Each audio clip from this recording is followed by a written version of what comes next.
Welcome to the Hank Cisco Show, ladies and gentlemen. Don't touch that dial. We have a program here that's very important for you. It's one of the most important things I guess everybody's talking about. It's one of the biggest problems confronting here everyone in the small towns, big cities, in the whole country. And it has to do with drugs, okay? So this is the time to call your aunt, your uncle, your nephew, anybody can come over and say, look, I have someone here that's doing a lot of research and come up with some programs, and he's going to tell you all about it. Okay, so my friend is Tom CATNIECE, born and raised in Norristown, Pennsylvania. Tom, welcome to Hank Cisco Show. And you are now working with Save Our Children's Future, okay? Yes. Now, and how did you come about coming up with something, with this concept of this program? Well, I read the same newspapers that you do, and everyone in America reads the same newspapers. And every day we see on America's front pages crimes dealing with the drug culture and the crime that it creates. Right. Today, 80% of all crime in America has a direct correlation to the drug culture. Right. And we see just in Philadelphia alone, this year I think 398 people were murdered. Right. Of those 398 people who were murdered, 80% of them were involved with drugs. Many of the others, younger children, were actually accidentally shot to death by stray bullets from some of these young hoodlums who are going around selling drugs. And about the victims that leaves. And that's what I'm saying. The victims children. and the pain and the anger and the sadness that families and mothers, poor mothers. And this isn't just Philadelphia; it's in every major city, and including Norristown. Norristown has had, you know, some towns they cover up, with things or problems. They have little problems, they cover it up. Mm-hmm. But the time come now that they say in the Army, an informed nation's a peaceful nation. Mm-hmm, that's so you correct. want to inform people. Right. Do you want the parents to know what to do? I know when I former police officer. Educating the teachers to know what drugs look like, what a dangerous weapon look like, what a weapon look like, the different types of weapons, camouflage weapons, like kids would have chain links and use them as brass knuckles, and get a tin can and bend it, and the top of the tin can and bend it and use it as almost like a razor. So they're all camouflage type of things. So in drugs you have a lot of camouflage. So tell me what this is all about now. I have, again, reading the paper. Let me give you some history, first of all. The first movie about drugs, and I'm sure you may remember, was Frank Sinatra in a movie called A Man with a Golden Arm back in 1952. Right. And he portrayed a trumpet player who was who became addicted to heroin. And he showed all of the agonizing pain that he went through in trying to quit cold turkey. And it was the first time Hollywood had ever come out with a film about drugs, all right? Now, Hollywood has a tendency, and celebrity has a tendency to glorify drugs. And that's another reason why children and younger kids sort of think that this is the thing to do. Now, to come up, our country since 1960 has spent $3 trillion, that's tax dollars, on fighting the drug problem. Okay? When the politician spends money, it's our tax money. It's our tax money, all right. And our government has created a number of programs, one being DARE. DARE takes funds all of the national sheriff's departments on a national basis to go in to educate children in junior high and high school about the dangers. And it's been a very good program. But a lot of people have criticized it, and there's pro and negative, on both sides, depending on who's attacking it. I myself feel it's been an excellent program, and it has helped thousands and thousands of children. But the real problem really is in the demand, and the demand usually starts at a school party, where, let's say, maybe a young girl who has a crush on an older boy, maybe in 9th or 10th grade, and somebody's passing around some marijuana, and he says to her, "Oh, just try it once." And before you know it, marijuana is a gateway drug to older, we have a couple little clips. I want to go on that. So we can explain a little bit now. So we're going to go right to the clip now, okay? Let's look at this little clip and see what we come up with, okay? This is from the Montana Right. METH.org organization. Narrate on the edge of this little bit of station in the city. Morning, night, all your radio stations here. Station. I'm really tight with my friends. We do everything together. And whatever happens, they look out for me.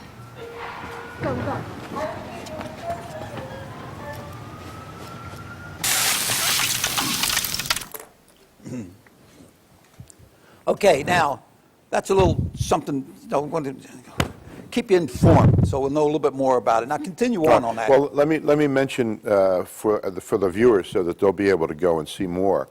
The organization is called MontanaMeth.org, www.montanameth.org. When they get onto that homepage, they want to click on the TV ads that have been shot. There's 12 of them, and each of them shows the ugly side of the drug culture and how it can enslave young people to the problems. Let me see if I can't give you a real good example of when someone becomes hooked on an illegal drug, or even I mean, you're seeing more and more prescription people complaining that they're addicted to prescription drugs. But for anyone in our audience who has smoked a cigarette during their lifetime and became addicted to nicotine, it's sort of like a 3-pound monkey on your back, where there's always that mental message that says, oh, have a cigarette, you know, have a cigarette. There's the driving cigarette, and there's the reading cigarette, and there's the coffee cigarette. Well, when you take a drug, that drug invades 3 trillion cells in your body. And that basically means that when that drug needs a fix, instead of having a 3-pound monkey on your back, you have a 300-pound gorilla jumping up and down on your back, and they're saying, I want a fix. And this will drive this individual who needs a fix to hijack a car, rob a 7-Eleven. They will attack their parents or their grandparents or friends as long as they can get the money to get that next fix. So that's really where the crime element comes in. All right, now, let me sort of give you the real foundation of what I'm trying to do. What I want to do is I'm president and founder of Save Our Children's Future, and we're forming another organization called Mad Mothers Against Drugs, similar to the Mad Mothers Against Drivers, okay? What I want to do is to create a website, and this website basically will be a place where parents, mothers especially, because a mother is the one responsible for providing the education for a child from the time it's born until that child's 11. At 11 years old or 12 years old, that child starts to listen to its friends. And a lot of times the friends are giving inaccurate information and foolish information, and now the child starts to doubt the parent. But if we can give the child a head start, starting in kindergarten, where we're telling age-appropriate stories. So the mother finds out about www.Save Our Children's Future. Now, that website is not up right now. I should be up in about 30 days with the website, and we'll have maybe about 50 or 60 pages on the site.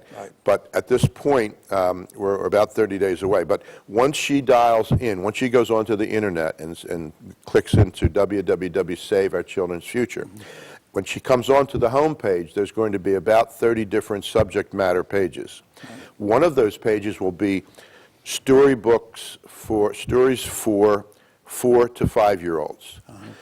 She'll be able to download pages of sort of Mother Goose rhymes, but these would be written by children's authors, oriented to age groups of 4 to 5, talking about, oh, Aunt Mary Jane's evil cottage in the woods, and she gives you candy and cookies, and all of a sudden you're addicted, and she takes and hangs your mind up in her attic, and you never see your parents again. So it is a little, we need to put fear in the minds of the children in at least 3, 4, 5 years, so that we can get them prepared. At this point, an 11 or 12-year-old child, when they are approached by either a drug pusher or a friend, they really don't know what to say. They have no defense. They don't know about drugs. All they know is they hear that it makes them feel good. Yeah, right. So we need to show the evil side. Here we have another tape, I think. Yeah, coming up. let me, we'll go to another little Another clip clip. and tell you a little bit more about it. Okay.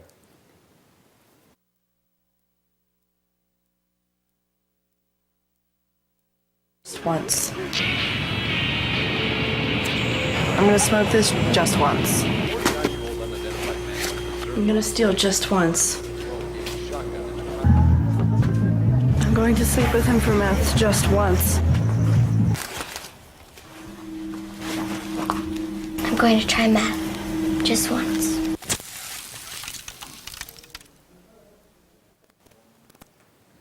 Okay, now tell us a little bit more, just a Okay, little bit more. let So me- continue on. Let me talk to you about methamphetamine.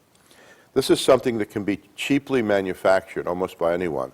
And a very well-to-do businessman, a millionaire in Montana, discovered that all of the young people in Montana were trying meth, that there were something like 1,000 different labs out there.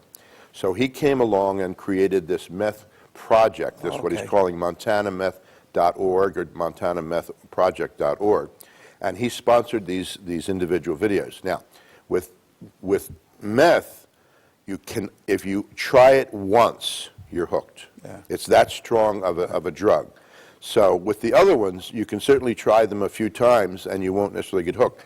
But all of a sudden, once that drug gets into your system, it's just like a clamp. Right. It clamps itself on that cell, and it's going to, drive it home. So I'm in the fundraising stages at this point. Right. I'm trying to raise funds. Once I have, I'm in the process of getting what is known as a 501c3, which is a IRS tax exempt number from the IRS so that I can go and solicit grant money from the different charities in the Delaware Valley and across the country. Once I become funded, once I be able to have sufficient funds, I can do an awful lot of things. The second thing that we really want to do is informing mad mothers against drugs. Get the mothers involved. Yeah.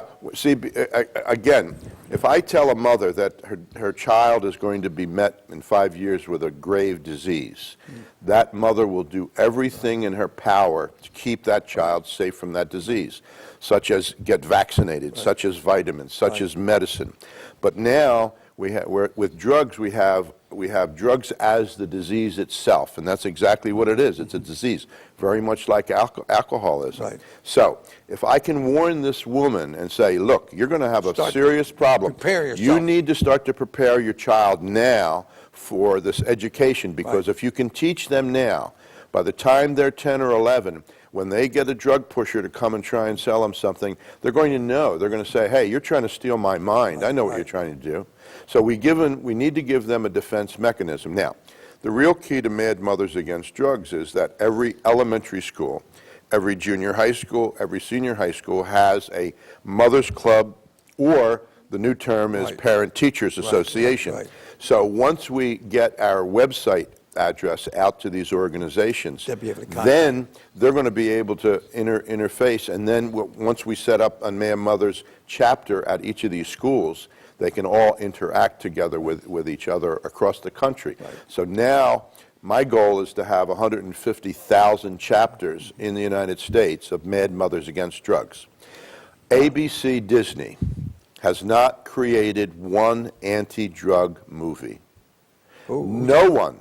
Disney, the Disney Oh, Channel. they don't- ABC, Disney has not created one anti-drug. They're what not they- what- showing young kids what are they how showing? bad. Well, they're showing everything else. They're showing Hannah Montana, and they're showing all of the vanity values that are causing kids to go out and buy the clothes and act But not like Hollywood dangerous. celebrities, but Not they're not dangerous. telling the dangers, all right? Now, the same thing with Sesame Street.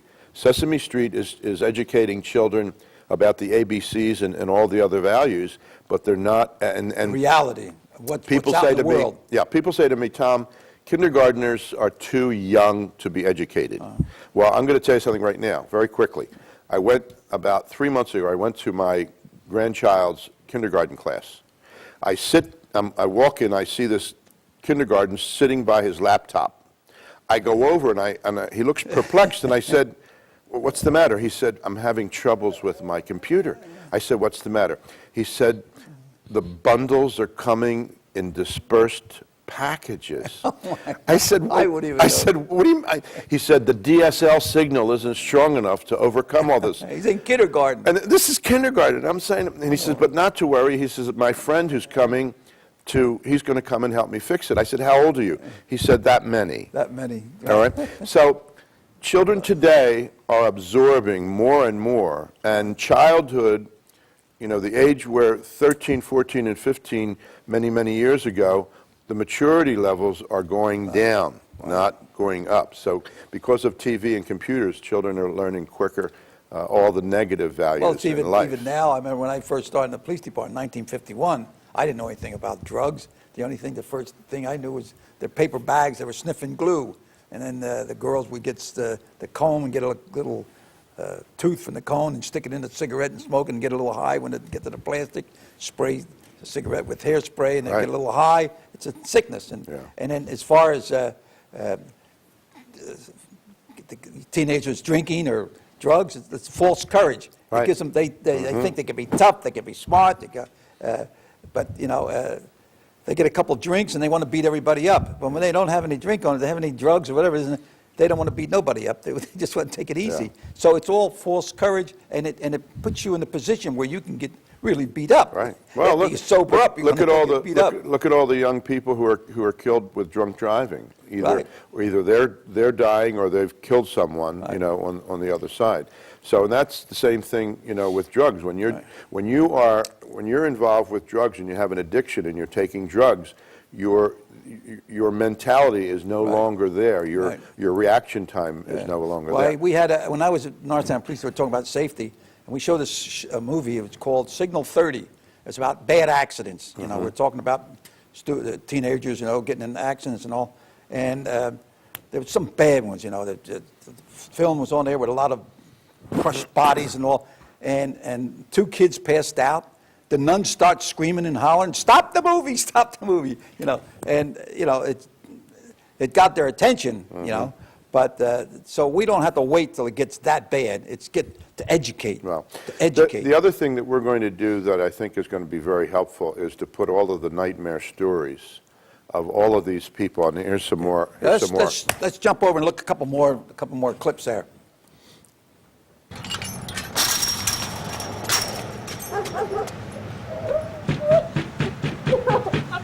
So, I get along all right with my parents. Sorry, Dad! I mean, they're pretty cool. Seriously! And I know they trust me. Please, Dad! Come You know, on, Dad! they trust me. Come on, Dad! Come on, Dad! Let me in! Let me in! Let me in! Let me in! I'm gonna kill you! Let me in!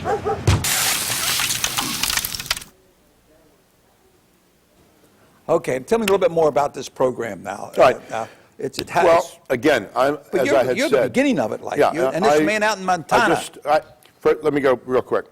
2 years ago, I came up with the idea that something needed to be done. Okay, I mean, as an American citizen, we see a problem, and we wait for other people to solve the problem. And I said to myself, look, I'm going to be an army of one until I can get someone else to help, and someone else to help. And once I get the 501, so I'm really here today to talk to you, to ask the viewers to send $1, to send $5, to send $10, to save our children's future. 324 Knoll Road, Plymouth Meeting, Pennsylvania, 19462. And that money will help fund this project, and then they can send the mothers, the grandmothers, the grandfathers, anyone who wants to save who may see their child in a very bad way experiencing drug problems, they'll have an idea of what they're going through. They'll have a better understanding of what other people have gone through. You know, the stories that I could tell you about local people in Norristown who've gone through serious drug problems. I know. I put 24 years with Norristown Yeah, Police. right. I put 13 years at county detectives, the DA's office. So there's a lot of a need for this. Believe me. Like I say, every day, even the police departments are educating them, always having seminars, keeping up with so much advancement in technology. The kids now are very educated, and they know how to make this illegal drugs, Right, you know, yeah. and they have a way of communicating now, the transportation, communication, got everything, Right, you know? yeah. So we have to keep up with it, and it takes, the police department that can't do everything, okay? And, Right. but the town, you get organizations like this, and you say that Disney World don't do anything to do any prevention, all they do is just to create a lot of fun, and everybody get something to eat, and, you know, but still in all, you need something for your brain, you know, fill your brain so you know where you're going, you know. Mm-hmm. So, now, well, you're born and raised in Norristown. Tell me something about it, so people born don't think you're from No, outer I'm space. born and raised. My grandmother was Anna CATNIECE. She started a flower shop in 1915. Right. I got involved with once I graduated from Norristown High School class of 1958. Who was the principal?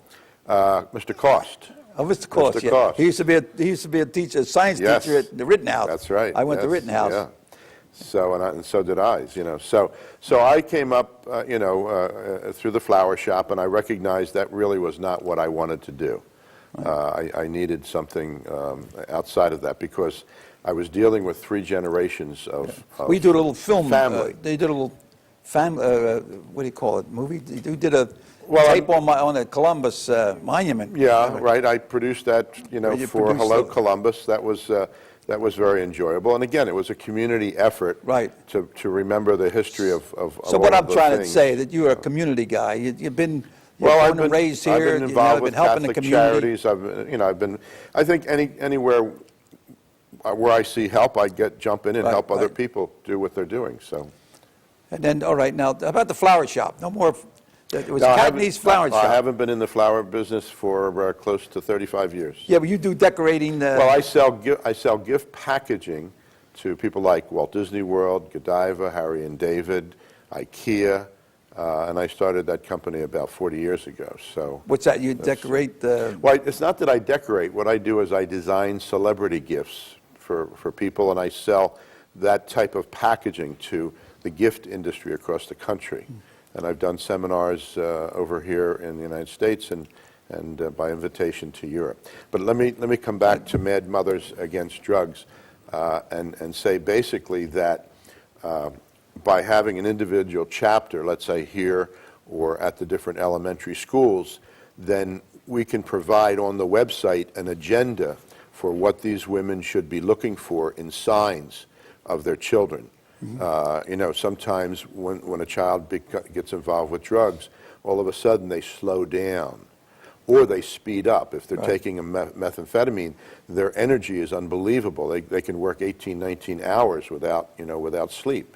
So there are certain telltale signs that parents can see in their children that will tell them that, I think Andy Reid and Tammy Reid are the example for Philadelphia. Right. What is it that they did wrong? They didn't do anything wrong. No one told them what to tell their children. Right. All they said was, don't take drugs. Right. And I think that every American parent today is, don't take drugs. And I see that both camera people saying the same thing. They're shaking their heads that their parents said, don't take drugs. But there's more to it. And Right. once we understand, once the children They and hear the that don't mothers take drugs. They don't understand, even bother listening. let Right. me give you another example. Taking drugs is like falling into a 50-foot hole Right. and looking up and having no way to climb out. Right. I mean, I know of families who've sent their children away for 5 years to get out, to go through a rehab. It Rehab. cost them $100,000. Another rehab. And they keep going back because they keep, and the perfect example, the poster children are the Spears girls and some of the, Lindsay Lohan, and I'm saying these girls are supposed to be good examples Right. for young people growing up, and they're the worst examples because Right. they've been thrown into the limelight by their celebrity, and they're using either drugs or alcohol or all sorts of things to make it, give them a very poor example of what people really need to You see. say, don't take drugs. People just get tired hearing that. They say, don't take drugs. It's just like the nuns in school that say, don't run in a hole, don't run in a hole. If they say, walk in the hole, okay? And so if they would say, don't put peas in your nose, don't put peas in their nose. So don't take drugs. Okay, ladies and gentlemen, thanks a lot. Tom, thanks a lot for coming back. Okay. coming back. I had you here once before, but this Yeah. is all new, ladies and Yeah, gentlemen. this is And it. please, let's get this going here in this area, okay? It's a need. We need it in this area, okay? Montgomery County, Norristown, Pennsylvania, right on throughout the country. So Tom, CATNIECE, thanks a lot and Appreciate it. for helping Thanks. us help other people. Right. So until we meet again, grazie, God bless you, and let's have a little bit of a thing here, okay? And then, Alzalu.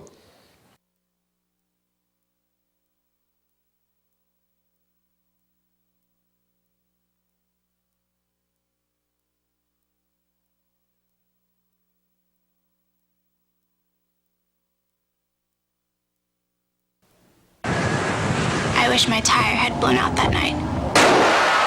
I wish my car had skidded off the road. I wish I'd broken my neck. I wish I'd been crippled. But I didn't crash. I drove to that party and I did meth for the first time. I did meth, and now this is my life. This is my life.